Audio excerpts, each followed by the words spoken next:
Okay, today we're doing lesson 5 in the Gospel of John. This is going to cover chapter 7, verse 1 through chapter 8, verse 11. In chapter 6, we saw Jesus feed the 5,000 near the Sea of Galilee. In chapters 7 and 8, Jesus is going to go back to Jerusalem for the Feast of Tabernacles. We're going to look at 3 sections this evening. And this is called the period of conflict, covering chapter 7, verse 1 through chapter 11 and verse 53. The whole section is covering those chapters. We're only looking at chapter 7 and a portion of chapter 8, as we mentioned a moment ago, in this lesson. The first section is called the conflict described with Jesus' brethren. Chapter 7, verses 1 through 9. Question 1 asks, why did Jesus avoid Judea at this time? That's referring to chapter 7 and verse 1. This was around 6 months before Christ was crucified, and Jewish animosity was very high towards him. Verse 1 tells us that they were trying to find a way to kill him. The text says, after this, after the feeding of the 5,000 and the various events that occurred after that, the discussion with the people, the discourse, Jesus went around in Galilee. I'll start verse 1 again. After this, Jesus went around in Galilee. He did not want to go about in Judea because the Jewish leaders there were looking for a way to kill him. Question number 2 says, what did the brothers of Jesus want him to do? And it refers to verses 2 through 5, which I'll read. It says, but when the Jewish festival of tabernacles was near, Jesus' brothers said to him, leave Galilee and go to Judea so that your disciples there may see the works you do. No one who wants to become a public figure acts in secret. Since you are doing these things, show yourself to the world. For even his own brothers did not believe in him. The text says that his brothers wanted him to go to the feast and show himself openly. It's uncertain whether they were being hostile to him or if they were merely being impatient with him, that they wanted him to get things going. The text tells us that they did not believe in him, but that could mean they didn't believe he was the Messiah, or it could mean that they didn't have faith in him, they didn't trust in him, they didn't trust in his approach regarding revealing himself. Regardless, their thinking was clearly not in harmony with his thinking, and that's brought out in the next question. Question 3 says, how did Jesus answer his brothers? And it refers to verses 6 through 9, which says, I've got something popped up on my screen here I need to get rid of. I don't know if you saw that, but I did. Verse 6, therefore Jesus told them, my time is not yet here, for you any time will do. The world cannot hate you, but it hates me because I testify that its works are evil. You go to the festival. I'm not going up to this festival because my time has not yet fully come. After he said this, he stayed in Galilee.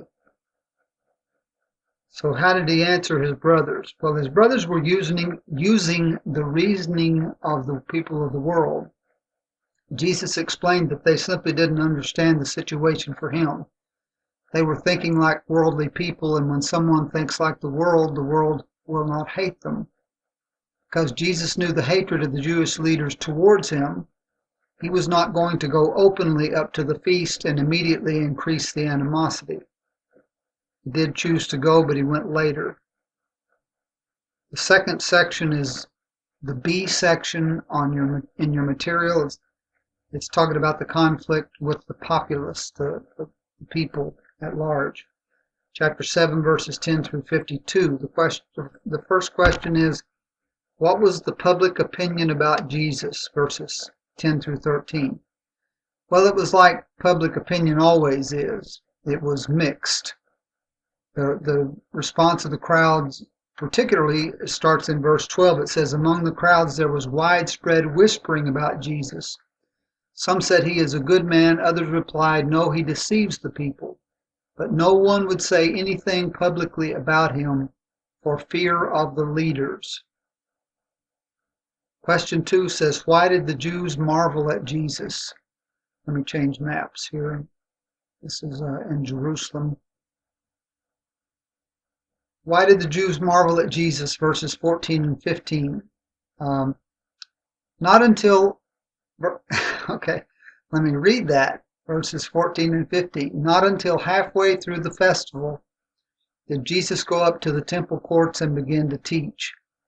The Jews there were amazed and asked, how did this man get such learning without having been taught? And so why did the Jews marvel at him? Well, educational standards for rabbis were well established in the first century. Having studied under a rabbinic scholar in a school was quite common, more common than not. Jesus had not attended the rabbinical schools.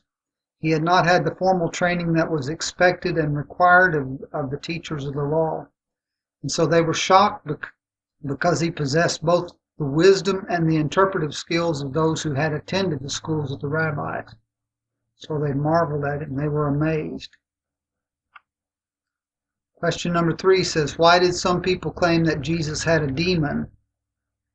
Verses 19 and 20 specifically deal with that question. Jesus asks, has not Moses given you the law, yet not one of you keeps the law?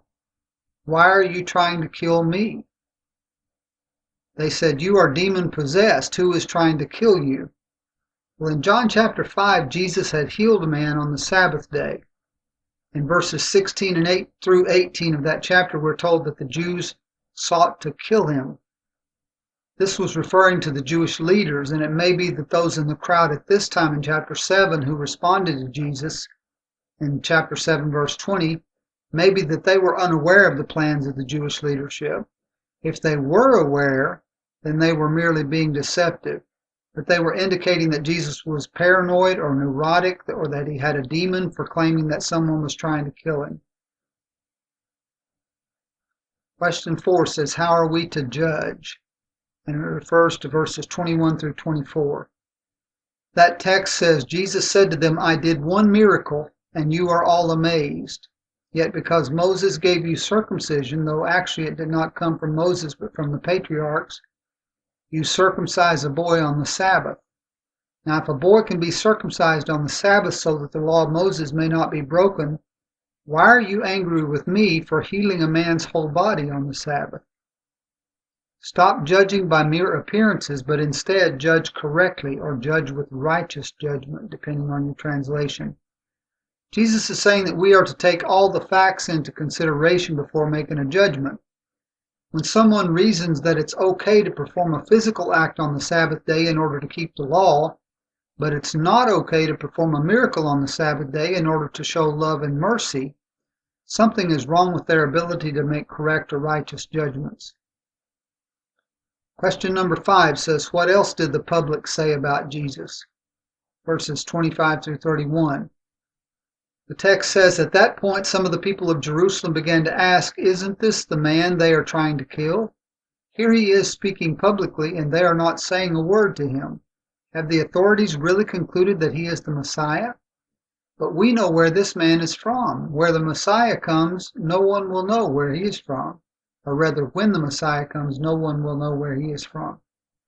Then Jesus, still teaching in the temple courts, cried out, yes, you know me, and you know where I am from. I'm not here on my own authority, but he who sent me is true. You do not know him, but I know him because I am from him, and he sent me.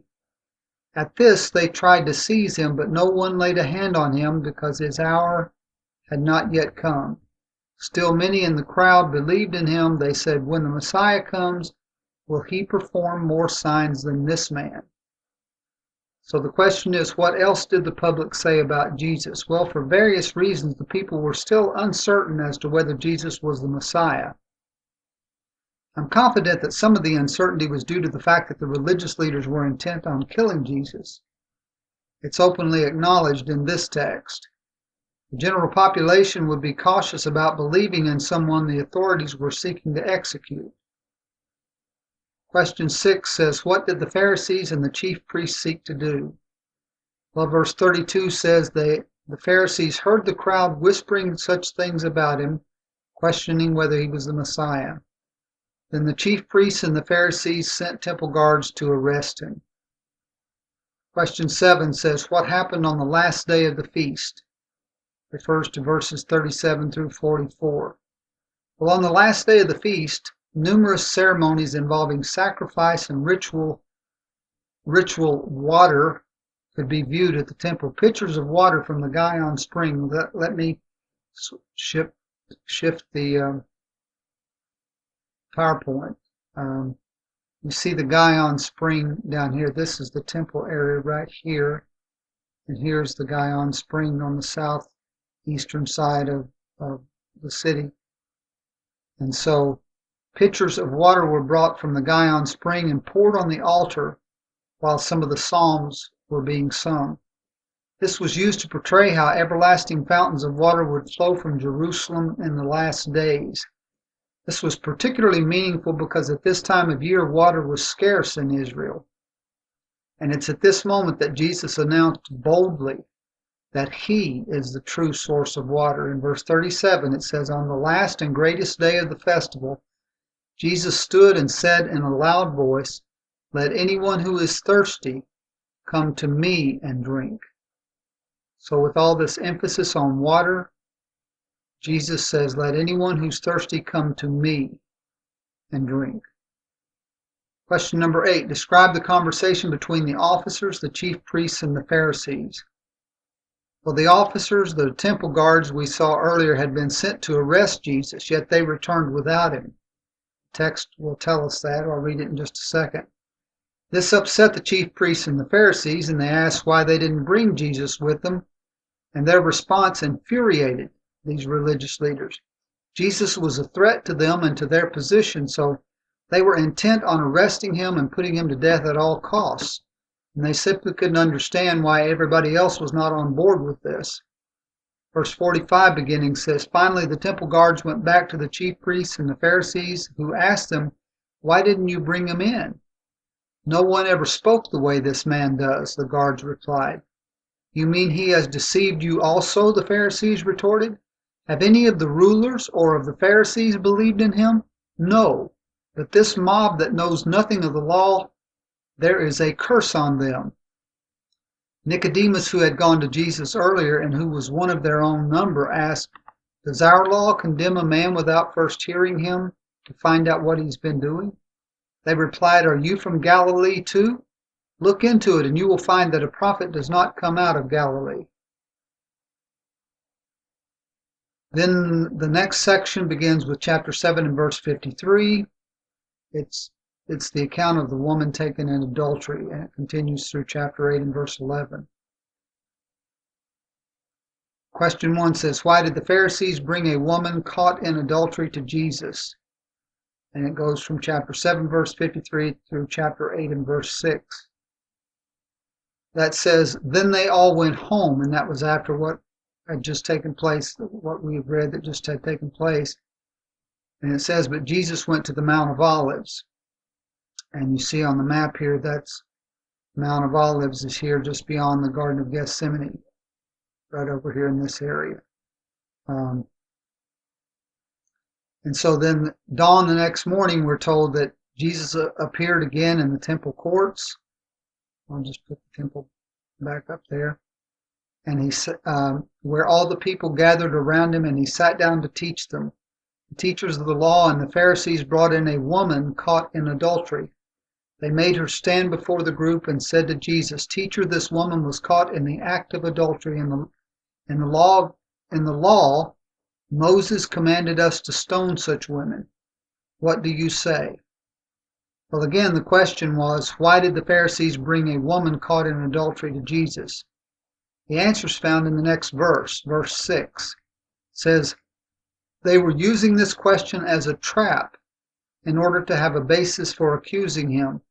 But Jesus bent down and started to write on the ground with his finger." Question number 2 says, "How did Jesus answer the scribes and Pharisees?" And the reference is verses 7 through 11.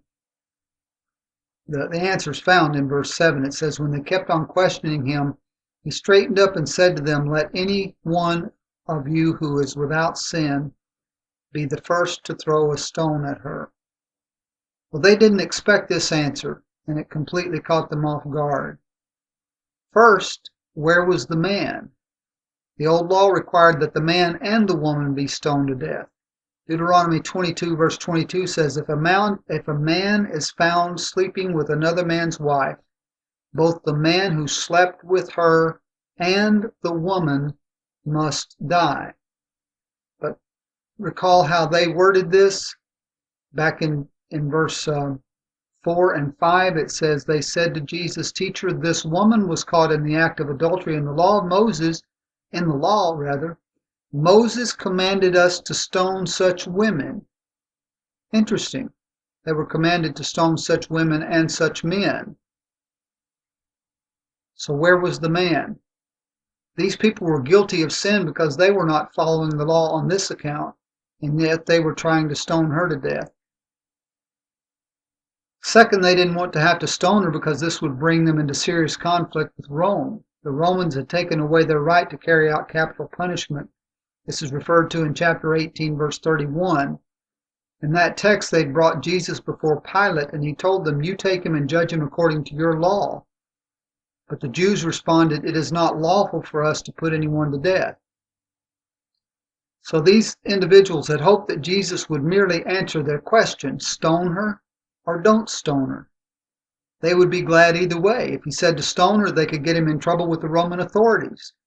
If he told them not to stone her, they could accuse him of going against the law of Moses. They were the hypocrites who tried to set him up, and they had failed. And so instead of falling into their trap, Jesus put them in the crosshairs by saying, let any one of you who is without sin be the first to throw a stone at her. Next week's assignment is on the screen. It's still in the same section, the period of conflict. We'll be covering the rest of chapter 8 and chapter 9. Section D is Section D and E. Section D, the conflict described with the Pharisees and the Jews. And Section E, the conflict illustrated by the blind man.